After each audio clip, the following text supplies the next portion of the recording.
पहला पार्ट अपना human physiology है और इसमें मानव के पाचन तंत्र का हम अध्ययन करते हैं। मानव पाचन तंत्र, डाइजेस्टिव सिस्टम ऑफ ह्यूमन, मानव का पाचन तंत्र क्या है। देखो सरलतम शब्दों में ऐसे समझो कि जितने भी प्रकृति में या पृथ्वी पर लिविंग ऑर्गेनिज्म है, यानी जितने भी सजीव प्राणी हैं, उनको जीवित रहने के लिए ऊर्जा की आवश्यकता होती है। जीवित रहने के लिए किसकी आवश्यकता होती है? ऊर्जा की आवश्यकता होती है। और यह ऊर्जा वे सजीव प्राणी किनसे प्राप्त करते हैं? भोजन से प्राप्त करते हैं। भोजन के जटिलतम अणुओं को, भोजन के जटिलतम अणुओं को जल अपघटन द्वारा, जल अपघटन द्वारा, जल अपघटन द्वारा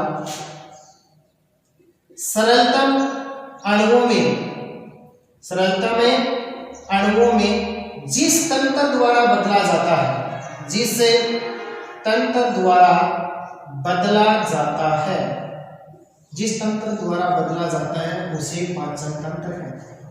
सभी बच्चे ध्यान देंगे, यानी पृथ्वी के जितने भी लिविंग ऑर्गेनिज्म हैं उनको जीवित रहने के लिए ऊर्जा की आवश्यकता होती है। ये ऊर्जा वो किनसे प्राप्त करते हैं? भोजन से प्राप्त करते हैं। तो भोजन की परिभाषा क्या हुई कि वे यौगिक, वे पदार्थ जो जीवों को ऊर्जा प्रदान करते हैं, या फिर जीव क्या करते हैं, जिनसे अपना साइटोप्लाज्म बना लेते हैं, यानी कोशिका द्रव्य निर्मित करते हैं, वे पदार्थ क्या कहलाते हैं? भोजन कहलाते हैं। भोजन के जटिलतम अणुओं का, जो जितने भी जटिलतम अणु है उनका जल अपघटन एंजाइमों की सहायता से होगा। जब इनका जल अपघटन होगा तो ये सरलतम अणु में बदल जाएंगे और जिस तंत्र के द्वारा बदलेंगे उसे क्या कहा जाता है? पाचन तंत्र कहा जाता है। मानव का पाचन तंत्र एलिमेंट्री कैनाल तथा डाइजेस्टिव ग्लैंड से बना होता है। ध्यान देंगे, मानव पाचन तंत्र दो भागों से मिलकर बना है। नंबर 1 आहार नाल, दूसरा है पाचक ग्रंथियां, डाइजेस्टिव ग्लैंड्स से मिलकर के पाचन तंत्र बना होता है। एलिमेंट्री कैनाल क्या है? इसको पढ़ते हैं। आहार नाल क्या है?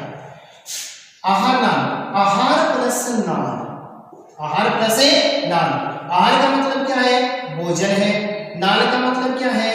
नलिका है, यानी वह नलिकाकार संरचना जिसमें भोजन का अंतर्ग्रहण, पाचन, अवशोषण, बहिक्षेपण होता है, वो क्या कहलाती है? एलिमेंट्री कैनाल कहलाती है। अर्थात क्या कहलाती है? आहार नाल कहलाती है, जो मानव में मुख से लेकर के गुदा तक फैली रहती है। मानव में मुख से लेकर के गुदा तक फैली रहती है। सामान्यतः इसकी लंबाई 8 से 10 मीटर मानी जाती है। एक बार फिर से देखो, हम पाचन तंत्र की बात कर रहे हैं। मानव का पाचन तंत्र आहार नाल तथा पाचक ग्रंथियों से मिलकर बना है। आहार नाल, आहार प्लस नाल, आहार का मतलब भोजन, नाल का मतलब क्या है? नलिका। वह नलिकाकार संरचना जिसमें भोजन का अंतर्ग्रहण, पाचन, अवशोषण, बहिक्षेपण किया जाता है, वो आहार नाल कहलाती है, जो कहां से लेकर कहां तक है? मुख से लेकर के गुदा तक फैली होती है, जिसकी लंबाई 8 से 10 मीटर मानी जाती है। अब एलिमेंट्री कैनाल के कौन कौन से भाग हैं, यानी आहार नाल में कौन कौन से भाग हैं, उनका अध्ययन करते हैं। देखो, सबसे पहले आहार नाल का प्रथम जो भाग है मुख है। मुख आगे जाकर के बक्कल केविटी में खुलता है। मुख किसमें खुल गया? बक्कल केविटी में। अर्थात हम कह सकते हैं ये मुख गुहिका में खुलता है। ये किसमें खुलता है? मुख गुहिका में खुलता है। और मुख गुहिका आगे जाकर किसमें खुल जाती है? फेरिंक्स, फेरिंक्स में खुलती है। अर्थात हम कहते हैं किसमें खुलती है? गर्सनी। और गर्सनी आगे जाकर के ईसोफेगस, गर्सनी किसमें खुल जाती है? ईसोफेगस, जिसको क्या कहते हैं? गर्सिका कहते हैं, गर्सिका में खुलती है। और ईसोफेगस आगे जाकर के स्टोमच में खुलता है, आमाशय में खुलता है। किसमें खुल गया? आमाशय में। और आमाशय आगे जाकर के इंटेस्टाइन, इंटेस्टाइन यानी आंत्र में खुलता है। इसमें खुलता है आंत्र। और मानव में आंत्र के कितने भाग माने गए हैं? 2 भाग माने गए हैं। पहला भाग है स्मॉल इंटेस्टाइन और दूसरा है लार्ज इंटेस्टाइन, छोटी आंत्र और बड़ी आंत्र। और छोटी आंत्र के कितने भाग माने गए हैं? 3 भाग। देखें पहला भाग है इसका डेडुलम, जिसको हम क्या करते हैं, ग्रहणी करते हैं, जिसको हम क्या करते हैं, ग्रहणी करते हैं। और दूसरा है जेजुनम। कौन सा हो गया, जेजुनम है। और तीसरा जिसको हम छुदांत्र कहते हैं, अग्र छुदांत्र, जिसको क्या कहते हैं, अग्र छुदांत्र कहते हैं। और ये है इसका तीसरा भाग, जिसको हम क्या कहते हैं, इलियम, यानी जिसको कहते हैं छुदांत्र, जिसको हम क्या कहते हैं, छुदांत्र। तो छोटी आंत्र के कितने भाग हो गए, 3। पहला भाग है ग्रहणी, दूसरा भाग है अग्र छुदांत्र और तीसरा कौन सा भाग है, छुदांत्र। इसी प्रकार से लार्ज इंटेस्टाइन, यानी हम बात किसकी करें, बड़ी आंत्र की बात करें तो बड़ी आंत्र के कितने भाग हैं, 3 भाग। पहला भाग है इसका सीकम, पहला भाग है इसका सीकम। और दूसरा जो भाग है वो है कोलन, और तीसरा भाग है रेक्टम। तीसरा भाग कौन सा हो गया, रेक्टम। तो देखो एलिमेंट्री के नाम में प्रथम भाग है माउथ, यानी मुख, मुख आगे जाकर मुख गुहिका में खुलेगा। मुख गुहिका फेरिंग्स ग्रसनी में खुलती है, ग्रसनी एक लंबी नलिका में खुलती है जिसे हम इसोफेगस या ग्रसिका कहते हैं। ग्रसिका आमाशय में, आमाशय छोटी आंत्र में, आंत्र में। और आंत्र को कितने भागों में बांट दिया, 2 भागों में, छोटी आंत्र और एक बड़ी आंत्र। छोटी आंत्र के कितने भाग हैं, 3 भाग। पहला भाग ग्रहणी है, डेडुलम, दूसरा अग्र छुदांत्र जेजुनम, तीसरा इलियम छुदांत्र है।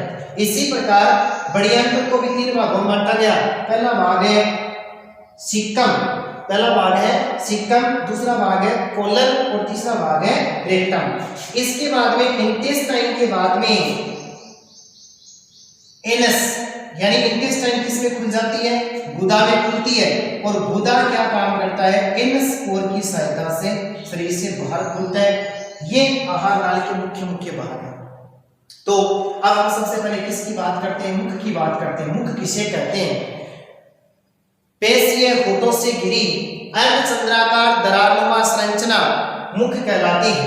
एक बार फिर से देखेंगे, पेशीय होठों से घिरी, ऊपरी व नीचे वाले होठों से घिरी हुई अर्धचंद्राकार दरारनुमा संरचना जिसमें से भोजन प्रवेश करता है या जो आहार नाल का प्रथम भाग बनाता है वो क्या कहलाता है, मुख कहलाता है। तो मुख क्या हुआ, यानी ऊपरी व नीचे वाले होठों से घिरी हुई पेशीय संरचना होती है जो कैसी होती है, अर्धचंद्राकार होती है।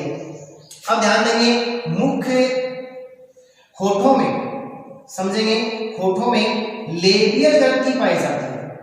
कौन सी ग्लैंड बताइए, लेबियल ग्लैंड पाई जाती है। और ये लेबियल ग्लैंड क्या करती है, म्यूकस स्रावित करती है, अर्थात श्लेष्मा स्रावित करती है। ये क्या काम करता है, जो होठों को नम बनाए रखने का काम करता है। ऊपरी होठ के मध्य भाग में, ये पॉइंट को समझना, ऊपरी होठ के मध्य भाग में एक गड्ढा पाया जाता है, एक खांच पाई जाती है।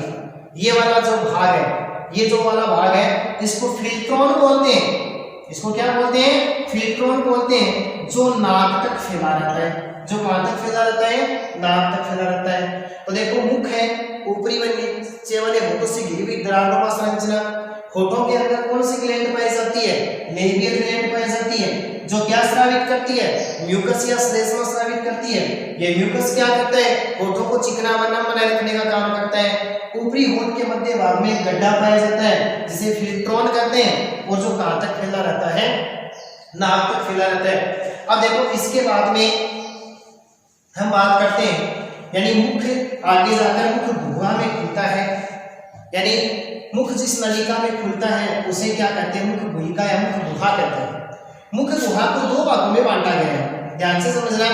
पहला भाग है इसका प्रघाण, जिसको हम वेस्टिब्यूल कहते हैं, जिसको हम क्या कहते हैं, वेस्टिब्यूल कहते हैं। और दूसरा इसका भाग है मुख गुहिका ही है, जिसको हम बक्कल कैविटी कहते हैं, जो ऊपर लिखा हुआ है, जिसको हम क्या कहते हैं, बक्कल कैविटी। तो ध्यान देंगे, मुख गुहिका को 2 भागों में बांटा गया। एक भाग है इसका प्रघाण और दूसरा भाग कौन सा, इसका मुख गुहिका। ये प्रघाण कहां पाया जाता है, तो ध्यान देंगे, गालों, होठों तथा दांतों से घिरा हुआ संकरा क्षेत्र। देखो किन किन से घिरा हुआ है, अपनी जीभ को घुमाकर देख लो, यानी गालों, होठों और दांतों के बीच का जो क्षेत्र है वो तो इसका क्या कहलाता है, वेस्टिब्यूल कहलाता है या प्रघाण कहलाता है। अब इसके बाद देखो किसकी बात करेंगे, मुख्य गुहिका की बात करेंगे। ये जो मुख्य गुहा का मुख्य भाग है, या हम कह सकते हैं ये वास्तविक मुख्य गुहा है, यानी जबड़े कह सकते हैं, जबड़े के अंदर का भाग जो दंत विन्यास से घिरा रहता है वो क्या कहलाता है, मुख्य गुहिका कहलाता है। ध्यान से समझेंगे, यानी मसूड़े के अंदर का भाग, जबड़े के अंदर का भाग जो दंत विन्यास से घिरा रहता है, जो क्षेत्र है वो क्या कहलाता है, मुख्य गुहिका कहलाता है। मुख्य गुहिका में कई भाग हैं, देखो जैसे फॉर एग्जांपल तालु, नंबर 2 जीभ, नंबर 3 इसमें कौन पाया जाता है, दांत पाया जाता है। देखो तालु की बात करते हैं, तालु क्या है, मुख्य गुहा की छत, बात को समझना, मुख्य गुहा की छत क्या कहलाती है, तालु कहलाती है। जीभ को ऊपर स्पर्श करवाओ, जहां छूती है तो मुख्य गुहा की छत को क्या नाम दिया गया है, तालु नाम दिया गया है। मुख्य गुहा की छत तालु कहलाती है। तालु को 2 भागों में बांटा गया है, कठोर तालु, कितने भागों में, 2 भागों। पहला भाग कौन सा है, कठोर तालु है, और दूसरा भाग है इसका कोमल तालु। देखो कठोर तालु जो है ये अस्थि का बना है, हड्डी का बना हुआ है, इसलिए इसको कठोर कहते हैं। क्या कहते हैं, इसलिए इसको कठोर कहते हैं। यानी कहने का मतलब क्या हुआ कि कठोर तालु का निर्माण अस्थि से हुआ, अस्थि से होने का इसको कठोर कह दिया गया। इसके अंतिम छोर पर एक छिद्र पाया जाता है जिसे नेजोपेलेटाइन छिद्र कहते हैं। ध्यान से समझना, जिसे क्या कहा जाता है, नेजोपेलेटाइन छिद्र कहते हैं या छिद्र कहते हैं। ये भाग क्या काम करता है, ये भाग नासिका गुहा को मुख्य गुहा में खोलता है, नासिका गुहा को मुख्य गुहा में खोलने का काम करता है। तो देखो कठोर तालु के अंतिम भाग में एक छिद्र पाया जाता है जिसे नेजोपेलेटाइन छिद्र कहते हैं। ये क्या काम करता है, नासिका गुहा को मुख्य गुहा में खोलता है। एक बात, दूसरी बात ध्यान देने की बात यह है कि ये तालु क्या काम करता है, ये तालु नासिका गुहा या कह सकते हैं यानी नासिका छिद्र तथा मुख्य गुहा को 2 भागों में बांटने का काम करता है। यह उनके बीच की दीवार का काम करता है। तो देखो यानी तालु क्या काम कर रहा है, एक काम तो ये कर रहा है कि ये मुख्य गुहा की छत बनाता है, दूसरा काम क्या कर रहा है, ये मुख्य गुहा तथा नासिका गुहा को 2 भागों में बांटने का काम करता है। और तालु के कितने भाग बता दिए, 2 भाग। पहला भाग है कठोर तालु जो ऊपरी जबड़े या हम कह सकते हैं ऊपरी मसूड़े के ऊपर का छिद्र है, जो अस्थि का बना होने का कठोर कहलाता है। और इसके अंतिम छोर पर एक छिद्र पाया जाता है जिसे हम क्या कहते हैं, नेजोपेलेटाइन छिद्र कहते हैं, जो नासिका गुहा को मुख्य गुहा में खोलने का काम करता है। अब इसके बाद में बात करेंगे कोमल तालु। तो कोमल तालु जो है ना, ये पेशी तथा संयोजी ऊतक का बना होता है, पेशी तथा संयोजी ऊतक का बना होने के कारण इसको क्या नाम दे दिया, कोमल नाम दे दिया, अर्थात ये कोमल है। और कोमल तालु का अंतिम छोर ग्रसनी के प्रथम सिरे पर एक अंगुलीनुमा उभार के रूप में लटका रहता है। ये देखना, ये समझना बात, ये अंगुलीनुमा उभार के रूप में लटका रहता है जिसे हम यूवेला कहते हैं। जिसे हम क्या कहते हैं, इसको हम यूवेला कह सकते हैं, यूवला कह सकते हैं। क्या कह सकते हैं, यूवेला कह सकते हैं, यूवला कह सकते हैं। ये यूवला क्या करता है, भोजन ग्रहण करते समय अंतरनासिका छिद्र को बंद कर लेता है। देखो यहाँ ध्यान देने की बात यह है कि मतलब कठोर तालु के अंतिम छोर पर नेजोपेलेटाइन मतलब जो नाक से शुरू होकर के मुख्य गुहा में जाती है उस नलिका का नाम है। और कोमल तालु के अंतिम छोर पर क्या पाया जाता है, एक अंगुली नुमा एक प्रवर्त या उभार पाया जाता है जिसे हम क्या कहते हैं, यूवेला या यूवला कहते हैं। ये क्या काम करता है, भोजन ग्रहण करते समय अंतरनासा छिद्र को बंद करने का काम करते हैं। तो एक बार फिर से देखो, मुख्य गुहिका, मुख्य गुहिका के 2 भाग बताए, प्रघाड़ और बक्कल कैविटी वाला। बक्कल कैविटी के 3 भाग बताए, तालु, जीभ और दांत। तालु मुख्य गुहा की छत कहलाती है। इसके अलावा तालु क्या काम करता है, मुख्य गुहा तथा नासिका गुहा को 2 भागों में बांटता है। तालु के 2 प्रकार है, कठोर तालु और कोमल तालु। कठोर तालु अस्थि का बना होता है जो कहाँ पाया जाता है, जो ऊपरी मसूड़े के ऊपर का छिद्र है, ऊपरी मसूड़े के ऊपर का छिद्र है। और इसके अंतिम छोर पर एक छिद्र होता है जिसे नेजोपेलेटाइन छिद्र कहते हैं, जो नासिका गुहा को कहाँ लाकर छोड़ता है, मुख्य गुहा में लाकर के छोड़ता है। अब एक कोमल तालु ये पेशी तथा संयोजी ऊतक का बना होता है, अतः इसे कोमल तालु कहते हैं। इसका अंतिम जो शिरा है वो अंगुलीनुमा होता है, जो कहाँ लटका रहता है, जो ग्रहणी के प्रथम क्षेत्र में या प्रथम तल में लटका रहता है, जिसे यूवेला कहते हैं, यूवला कहते हैं। ये क्या काम करता है? ये भोजन ग्रहण करते समय अंतरनासिका छिद्र को बंद करने का काम करता है। तो ये अपना तालु हुआ। अब इसके बाद देखो हम किसकी बात करते हैं? जीभ की बात करते हैं। ये मोटी मांसल संरचना है, सिर्फ मांस की बनी हुई है, मोटी है, मांसल संरचना होती है। देखो जीभ का प्रथम भाग स्वतंत्र होता है, यानी फ्री होता है, स्वतंत्र होता है। और इसका जो पीछे वाला जो भाग है वो ग्रसनी, इसमें ग्रसनी के तल से जुड़ा रहता है, ग्रसनी के तल से जुड़ा रहता है। और जिस संधि के द्वारा जुड़ा रहता है, ध्यान देना इसको, फ्रेनुलम लिंगुअल कहते हैं, फ्रेनुलम लिंगुअल या लिंगवी, यानी जीभ का जो भाग ग्रसनी के प्रथम छोर पर जुड़ा रहता है और जिस माध्यम से जुड़ता है उस क्षेत्र को या जिस माध्यम को क्या कहते हैं? फ्रेनुलम लिंगुअल कहते हैं या लिंगवी कहते हैं। जीभ पर विभिन्न प्रकार की स्वाद गलिकाएं पाई जाती हैं। जीभ पर क्या पाई जाती हैं? विभिन्न प्रकार की स्वाद गलिकाएं पाई जाती हैं जो भोजन के स्वाद का पता लगाती हैं। खट्टे, नमकीन, कड़वे, मीठे स्वाद का पता लगाने का काम किसका है? जीभ का है। इसके अलावा जीभ पर विभिन्न प्रकार की म्यूकस ग्रंथियां पाई जाती हैं। वो म्यूकस का या श्लेष्मा का स्राव करती हैं, जिसके कारण से मुख गुहा क्या बनी रहती है? चिकनी तथा नम बनी रहती है। तो एक बार फिर से देख लो, आज के इस टॉपिक में हमने शुरू किया मुख गुहा में खुलेगा, मुख गुहा ग्रसनी में खुलेगी, ग्रसनी इसोफेगस ग्रसिका में खुलेगा, ग्रसिका आमाशय में खुलेगा, आमाशय आंत्र में खुलेगा। आंत्र के दो भाग बता दिए, छोटी आंत्र और बड़ी आंत्र। छोटी आंत्र के भी कितने भाग बताए? 3 भाग बताए। पहला भाग कौन सा था? डेडुनम था, यानी जिसको हम ग्रहणी कहते हैं। दूसरा भाग जेजुनम है, अग्र क्षुदांत्र। तीसरा भाग है इलियम, जिसे क्षुदांत्र कहते हैं। जिस प्रकार से छोटी आंत्र के 3 भाग हैं, ठीक उसी प्रकार से बड़ी आंत्र के भी कितने भाग बताए गए? 3। पहला भाग क्या कहलाएगा? सीकम कहलाएगा। दूसरा भाग क्या कहलाएगा? कोलन कहलाएगा। और तीसरा भाग क्या कहलाएगा? रेक्टम। इसके बाद में आंत्र किस में खुल जाती है? गुदा में खुल जाती है। गुदा द्वार की सहायता से शरीर से बाहर खोलती है। तो एलिमेंट्री कैनाल की ये कुछ मुख्य भाग थे। प्रथम भाग किसकी बात की हमने? मुख की बात की। मुख क्या है?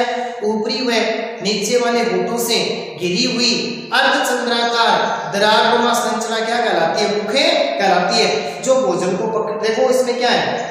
होठों से घिरी हुई है। होठों के भीतरी जो सतह है उस पर लेबियल ग्रंथि पाई जाती है। वो लेबियल ग्रंथि क्या करती है? श्लेष्मा का स्राव करती है, जिससे होठ क्या बने रहते हैं? नम बने रहते हैं। होठ क्या काम करते हैं? भोजन को पकड़ने का भी काम करते हैं। इसके बाद में मुख है, मुख गुहा में खुल गया। मुख गुहा को 2 भागों में बांटा गया, प्रघान और मुख गुहिका। प्रघान और मुख गुहिका।